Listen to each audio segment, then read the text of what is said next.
Waiting. Inspiration Nation, hello, Lee Kemp here for another week on the podcast. As always, with my very good friends, Jose Noya, Ryan Boniface. How are we doing, guys? Yeah, good. Thank you, Lee. Really good, thank you. Waiting. Inspiration Nation, It's so hello, weird watching it on the Lee Kemp here YouTube. It's for such a delay. another week on the podcast. Who's echoing As the sound? always, Who's with my echoing very the good sound? friends, Jose I don't Noya, know. Ryan It's not me. Boniface. How are we doing, guys? Oh, that might I haven't got be- any sound. might be- Yeah, good. Thank you, Lee. Really good. No, I can hear something as well. There we go. I fixed it. Technical difficulties on our first live, Ah. but this is what gets us going. We are live right now on TikTok as always. We've been here for the duration of 2022. Follow Joe Noya, J_Noya_Inspiration, and also on YouTube for the very first week. So just follow us over there. Again, just search for Jose Noya Inspiration Nation. Subscribe to the channel. You will find out when we are going live, and we thank everyone for joining us on there as well. As always, social media at listen to IN, listen TOIN, support the show. Appreciate you all for doing that. Like, subscribe, 5 stars, all that good jazz. It helps us go. So I believe after 57 weeks of Joe talking about his favourite story and then me filling the gap last week, Ryan, you are up as the master of conversation this week. Yes. I am. The What wheel, do you have the for pickle, us? the stick, or whatever euphemism All the you want to good use for things. this, has fallen to me this week. And I want to talk about something that we've probably spoken about before, but maybe not directly on it. And I could be wrong, but I'm going to do it anyway. And I'm going to talk about a phrase called "What's in it for me." I like it. And I think this is something that we all know about as humans, something that we probably have all said, have all done, and I think it's something that is important because sometimes there doesn't have to be anything in it for you, but also I think that it doesn't have to be something obvious that's in it for you. If somebody needs help crossing the road, well, what's in it for me? Well, you're just doing something nice. It'll make you feel better about yourself. And I think it should be us as humans should take a slightly different approach and talk less about what's in it for me and maybe what's in it for the other person. People don't often reach out for help. People struggle to reach out for help as human beings, especially professionally, because a lot of people don't want to seem undervalued or not good at their job or a burden to their peers or to people around them, especially if they've done that job for a while. So, but I think, why would somebody ask you for help? I think the simple answer to that is they genuinely want to do better and they genuinely want to understand how to do better. And I think we've made points on this podcast many a time before where we've spoken about not only our own development, but how we can empower others to develop themselves as well and be better people. And I think this kind of circles in on that quite heavily as well. What are your guys' kind of approaches and thoughts to what's in it for me and things like that? How do you see those things? Lee, you got something? Praise. I guess there's 2 lenses on it. There is me as a person thinking what's in it for me or being driven by that instinct. Yeah. And there's also me having been aware of that past in the past and using that as a kind of, and I'm not sure motivational tool is even the right way to put it, because you can look at it that way that, if you get the right kind of what's in it for me indicators, you can get better engagement from people if you're trying to do something. But actually, I think it's a base requirement. I think if you don't have something that triggers people's what's in it for me, or you're not even cognizant of that, you're not going to get what you need if you're looking to, I don't know, roll out something at work or get your friends interested to do things or gain engagement or something. If there's not something in it for people, you're not going to get that. And I think not being aware of that could be a big problem for people and a big thing why sometimes things don't work. So I always try to be very aware of this concept and draw people, I was going to say draw people in, but get people involved by thinking what would draw them, what's the motivating factor, what will give them a sense of self-worth, what gives them something in return, where does their value come in, and make sure that is strongly embedded in a part of whatever you're doing. And like you referenced there, Ryan, sometimes that can be quite overt. Sometimes you directly spell that out to people, and sometimes it can be more subtle. And it becomes that, so there's a thing that's talked about in work as a very simple terms, a phrase I've used, which is, peer pressure is a great motivator, but it's the same thing that drives, as we all know, we talked before, I'm a great Fortnite player, and you tick off challenges, or there's a leaderboard. I was doing some things on there called death runs the other day, which are challenge things, and it tells you who the top 3 people are that have progressed. And I was really driven by getting myself onto that top 3, then to second, then to first, because there's that competitive edge to it, and that can be a what's in it for me driver. Or you might be in a job where you have a bonus scheme, and that's a what's in it for me driver. So there's all those sort of things there that I say I'm aware of, and I guess I touched in there as well how it drives me. And I think that competitive edge, whether it's against other people or it's against myself to do better, is definitely something that drives me, and it fits in that bracket completely. I think a lot of people get lost in the value of what's in it for me. Sometimes people will hear the answer, or somebody hasn't answered that question, and think that's not enough, so I don't care. And that's a further issue. But Joe? Yeah, I just really thinking about what you're both saying, and I think there is a lot of that. I do, as you know, I do coaching and training, and when you're delivering, you have to think about your audience and what you're going to deliver, and actually what are they going to be taking away. And well, actually, we've not done it for a while. Actually, we talk about it, don't we? Your biggest takeaway, right, from the conversation. I think we've done that last couple of weeks. Actually, maybe we should, we need to be addressing that at the end of this. But absolutely right. So I've been training, coaching today. And part of the conversation was, what's the big takeaway? What have you learned? And part of the feedback is, what's been your biggest takeaway, and how will you implement it? How will you sustain it? Because, this is going to be, coaching gives, and I'm talking from the lens of coaching, because, what does it give you? One, you help people through it. One, it makes you better at listening to people, so it makes you more skilled, and the other person gets progress from it, and you both feel good, because if that person starts to make progress, you both feel good off the back of it. So it's sort of like a win-win for both. So that's why I love that what's in it for me, because it's got to be twofold really. For me, delivering coaching is just helping people realize the power of it and how it can really accelerate your own growth, as we've sort of experienced here on the podcast, right? And how we do it and how we develop, but also how they can then take away that skill and apply it and go and help other people. So it's almost like a compounding effect of what's in it for me. Not only am I getting, I think we talked about before, where we do this stuff, and the byproduct is that you actually feel good about doing it. But some people look at it, well, I'm doing it because it helps other people and it makes you feel good, and it is. And I think we talked about it. Is that a good thing? But I think it is a great thing. Where we get that feeling of helping others, and I think part of the purpose of the human race is to help each other, and we should be helping each other more. And I think they say that to help well-being and mental health, to help other people actually does help your mental health. So the what's in it for me is massive in that regard, Ryan. That's my take on it. I really like it. And again, when Lee was talking about the competition piece about Fortnite, for me, I'm playing. I play tennis, as you know. I've taken up recently, and by me getting better and playing other people, and you see yourself get better, it does want to motivate you to play more. And in fact, I've just entered a local tennis competition. Nice.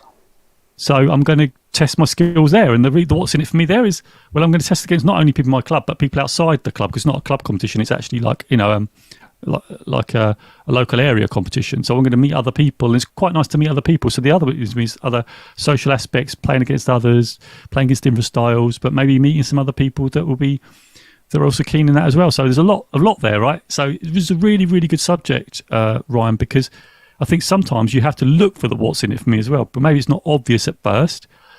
I think sometimes it's almost like discovering your purpose and actually why you do the job you do. Can you discover meaning and purpose? There's a lot of what's in me. This is a very, very, big question, which I think is great. But primarily, I think I know where you're going with it. Can we identify what's in it for me as a person, but also if I'm doing something for others, what's in it for them, and thinking about them is really, really, really, really important, the way you deliver things. So yeah, love that, Ryan. Really good. That was my take. Thank you. I think outside of the small gesture of, I don't know, your partner asking you to make them a cup of tea, or um, your friend asking you to pass them, I don't know, a condiment or whatever, there's there to me, a lot of things in life can be quite transactional. You don't give to receive, and that's a life lesson I learned very early on in life. But you you can offer to receive, if that makes sense. So you can kind of head off the "what's in it for me" question by saying, if you help me with this report, I'll put your name on it, and it looks good for you at your next appraisal. Bam. Yeah, I've got a spare half hour. Joe, of course I can help you with your report. Not a problem. Um, if it's suddenly, can you just help me with this report? And they say, why? And they go, well, because I need help. Then suddenly that becomes a bit more standoffish. Sometimes I feel like on a slightly bigger gesture or on a slightly bigger request, offering to receive, you make an offer to receive help back, gives you a higher chance of success in terms of getting that support. And things don't always have to be transactional, of course. I'm not saying that's the be all and end all, but I think a lot of interactions become that way without us realizing as people. So I think it's always important that if you are seeking the help of other people, that you try not to be, and I think selfish is a really strong word for this, but you try not to be selfish and just say, well, I need the help, and try and think of a reason that this person's help will benefit you and them.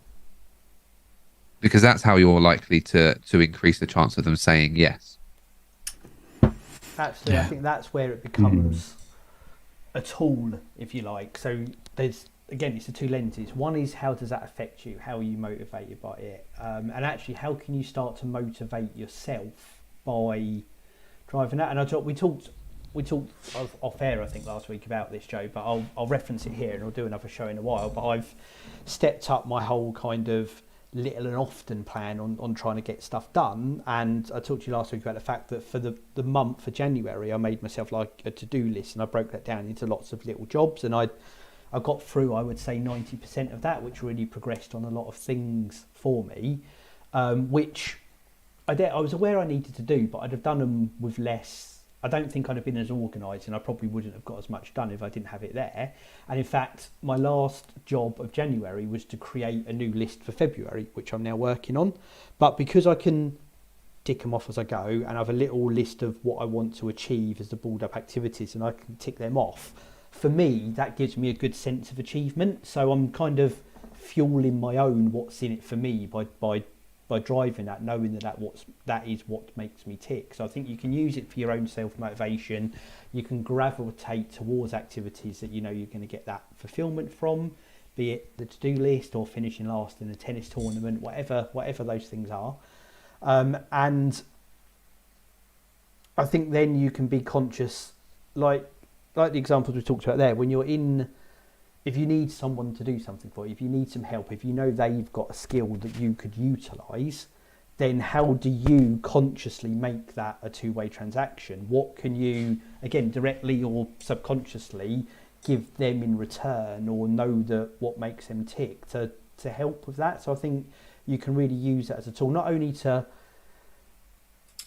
be able to offer things out to people and get things back in return, but make people feel good about that, know what make them tick, actually give people a sense of positivity as well. And I think that can be, again, personal life, work life, all of that, it becomes a really, really useful tool, rather than just kind of putting stuff out there and hoping you get something in return, and being that kind of, the neighbour that always borrows something but no one ever does anything in return, and pretty soon you never get to borrow anything. So I think it's a really good thing to be conscious of and aware of. Would totally agree. Yeah, I totally agree. And just to build off the back of that, there was something about, because I think the thing that Ryan was saying about the transactional is so true. That back in the day, I would do things because I want something out of it. I'm doing it. If I do this for you, would you do that for me? And I think this is a really common thing.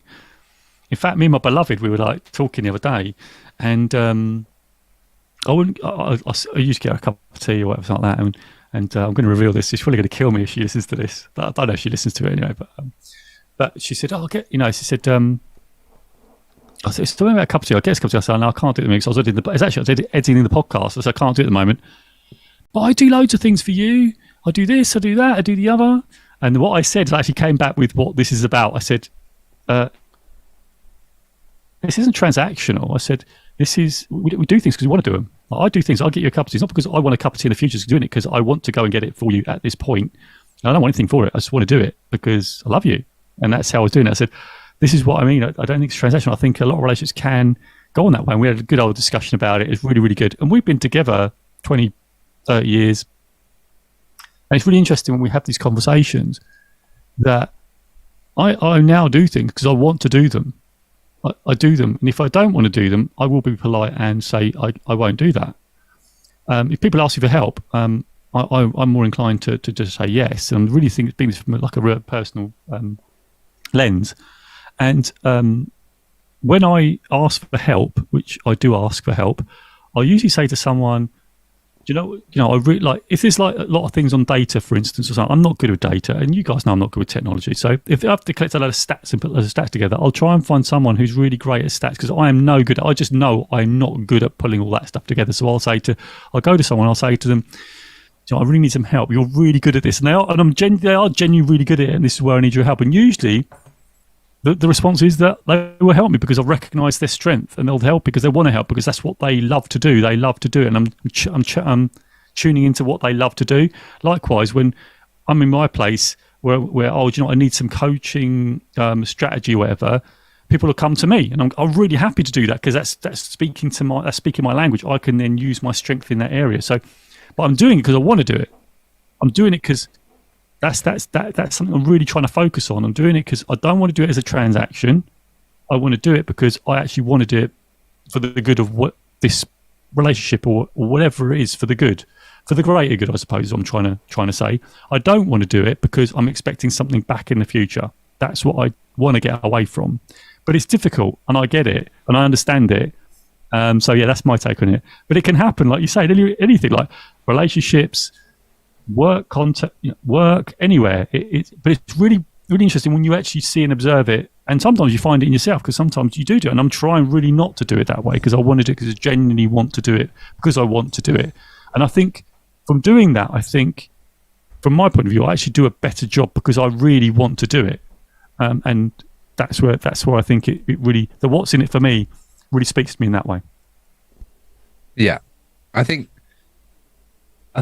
there's, depending on how much you need something and how much you want something, there's a way to, and I've always been quite good at this. And I don't know if it falls down to my charismatic motivator tendencies, but I have always been quite good at making somebody or asking for someone's help in a way that makes it look like it only benefits them. Sounds quite manipulative, and I never mean it to be that way. I'll put my hands up. I never mean it to be that way. And I can't really give you an example, but I know that I've done it before where I've been like, oh, I really can't be bothered to do X. Can you do it for me? And I'll make sure Y happens down the line. I'll make sure that you get all the credit for all the work that's been done on it. And I'm very good at being able to influence. I think it's probably a fairer word I would use. People to assist me in that, and that can be quite dangerous. And there are people that are like me that are like that are quite strong personality and strong minded. And I don't know if this resonates with either of you two. You have to kind of keep that in check sometimes and be like, no, that can actually be quite rude, or not fair, or you're just being lazy or whatever. And I think it's a wider subject than just what's in it for you. What's in it for me? Sorry, it's more of a topic on how we assess and treat the needs of others as well. I think it's all right as long as you're genuine. So like you said, it's I need you to help with this, but I'll make sure you get all the credit for it. And as long as you follow through with that, then that's I fine. think that is benefiting the person. But again, it's been good to let them see why it's in their advantage to do something. Can I say that I think it's only becomes manipulative if you basically lie to get people on board. If you kind of coerce, talk yeah. about something that isn't going to happen, or you're going to do something you don't follow through with, or Yeah. you exaggerate the benefit, that's where it's a problem. But actually, again, it's that key motivator for people. I always think is things genuinely only happen because of one reason, which is necessity. If it wasn't for necessity, this is why work, you know, the old cliche of work getting done just before the deadline, or you always clean the house a lot better when someone's coming round in 5 minutes, and all that sort of stuff, is because of the necessity. The necessity ups the intensity on what you need to do. And I think benefit is a necessity, because I also think you can create necessity. Necessity isn't just someone gives you a deadline, it's where your bar is for that. And if something is beneficial enough that you want it, that then becomes a necessity. Going to work, for example, going to work to get paid. It's not like anyone's got a gun to your head necessity wise, but you want to get paid so that you can pay your rent or your mortgage and your bills, or afford to go out or buy whatever it is. And you set your bar of necessity. And I just think what's in it for me is you're setting necessity bars, and then that drives the outcome. And I think at a core kind of human behaviour level, that's what it all comes back to, which is absolutely fascinates me. Fascinates it. I was going to call it Pavlov's triangle, but Pavlov was definitely the dog bell guy. Go on, Joey. It's the triangle. It's the triangle thing, isn't it? I can't remember what it's called. The need, the triangle of need. Your basic needs, and then your Maslow. That's it. Not Pavlov, Maslow. That's the one. But you can, once you get out of the I need food to live, and I need water to live, and I need clothes to live, or whatever. That's where that necessity that Leeds refers to factors into the more of the secondary stuff. And a lot of people's will be similar. I mean, there are enough people on the planet that, you know, just by the process of elimination and frequency, that will happen. But, you know, a lot of people will say that work is a necessity. Well, I can't not go to work. Well, of course you can, but there will be consequences if you don't. But you don't have to go. So what's in it for me? Well, you get your rent paid, or you get your mortgage paid. You get the food that's put on your table. And, you know, I think as humans as well, even if it's just a single person, well, I'll call it a transaction again. Even if it's a single person transaction, you still have to ask, what's in it for me? My left side of my brain wants me to cook dinner, but your right side saying, well, what's in it for me? Well, you get nutrition. And every decision you make comes with a what's in it for me rebuttal question. Why do I need to pick up the bath mat? Well, because otherwise it'll get damp and you'll get mold. Well, what's in it for me? Well, you don't want mold in your house, do you? Oh yeah, no, fair enough. You're right. Yeah, I'll pick up the bath mat.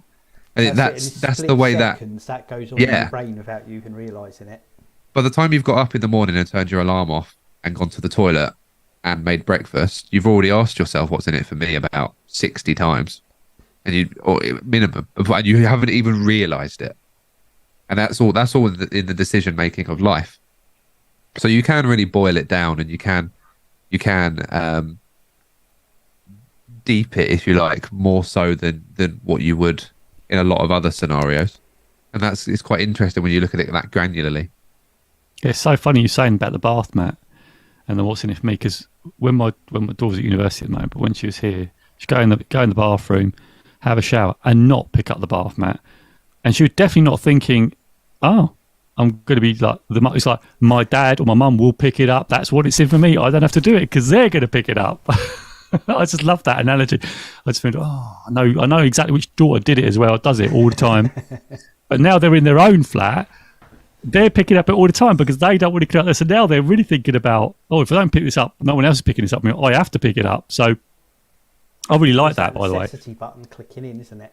Yeah, it's now because now I'm not there, or they're living away. They're having to be more responsible, and so it kicks in more. I love that though, because it's a really thing. It's like when I was younger, and I would leave stuff about. I wouldn't do the washing up, and then mum will pick it up or whatever, and then go, why do you do that? So again, there is that thing, and as I say, I think as you grow older, I think you definitely think of that more, because you don't want the hassle of, I'll pick up later, or the hassle of doing things later. I think that's a really good point. But yeah, when you're younger, I think you don't necessarily think of it. You just think, oh, well, someone else will pick that up for me or whatever. Or depending on what your house situation is. Maybe I'm not saying that younger people don't do that. I'm just saying, just depending on your situation. Because I younger was, people I can was do definitely like that. I was definitely like that. And in some ways, I still am. You rely on the benefits of your parents, right? Well, yeah, go on. All the people you live with, yeah, for sure. Because you're, as you say, in that scenario with the bath mat, it's like, what's in it for me? Mum will get it. It's all right. Don't have to worry. And then that split-second decision has been made because you're not the one at peril for making the wrong call. Mum is, or dad is, or whoever. Absolutely. Yeah, I don't want to pick it. Yeah, exactly. So we'll pick up the mat, and we don't want the mat staying there because it looks dirt. It's going to, like you say, get damp. It's going to be horrible for the next person that uses it. So absolutely, 100%. Yeah, I love that. I think Lee, you're looking very thoughtful there. I am. I think it's one of those things again, and I love this. Is once you become consciously aware of things that are already going in your brain, you can really start to shape it, and it's you can really fuel your self development by honing these natural skills. I love conversations like this. I really, really do. As everyone can see, if they are watching us live right now on YouTube or watching back on the playback, not live on TikTok, not if you're on a podcast player, but we have about 8 minutes left on our stream, so it's time to do some wrapping up. Thanks for the great conversation, Ryan.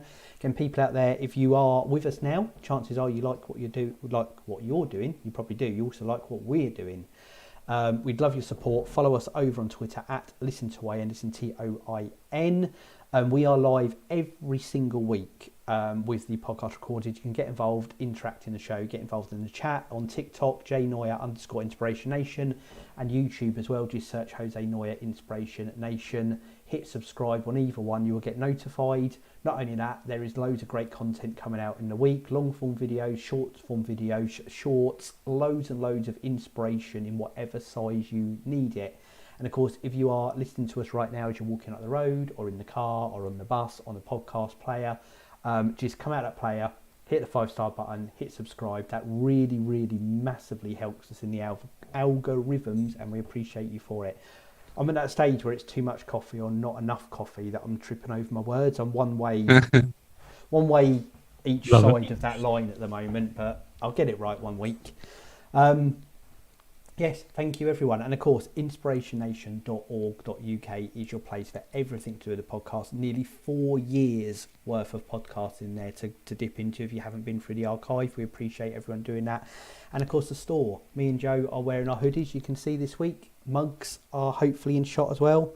Mine just about makes it through my green screen, but I was drinking out of mine, so mine's in the dishwasher at the moment. I know exactly where it is, but blurry. Look at that. It's a bit blurry. But there it is. Oh, it was there. It was there. There you go. Look at that. Well done, Ryan, mate. That's good. As our t-shirts and hoodies and stickers and all sorts of other merchandise and jazz, all of which supports us doing what we're doing. I think that's it now. All that's left for me to do. I thought, hang on. Hang on. Don't you worry. Do you want to do it? Big takeaway. Any big takeaways? Oh, yeah, I'm going for Chinese with spring rolls, duck, I love crispy fried chili beef. That joke's funnier every time I do it, I reckon. That's a good Chinese order as well. If we're having Chinese, then you're ordering it. Oh, I love Chinese. Right, anyway, my actual takeaway is just it's being more conscious of this. I'm gonna, as I get up tomorrow, I'm gonna try and start thinking how often I'm doing this to myself and whether I can use it to better how I do during the day. Yeah.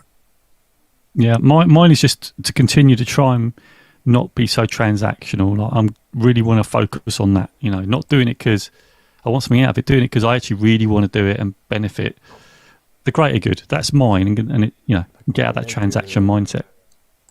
Yeah, I think mine would be that just want to be conscious that I'm not relying on other people more than I need to, and that I'm offering enough back. Love that.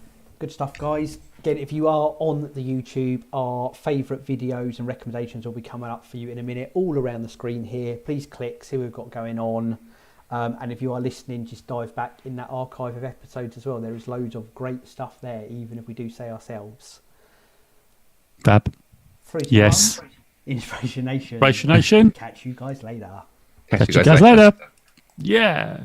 So what do you do now?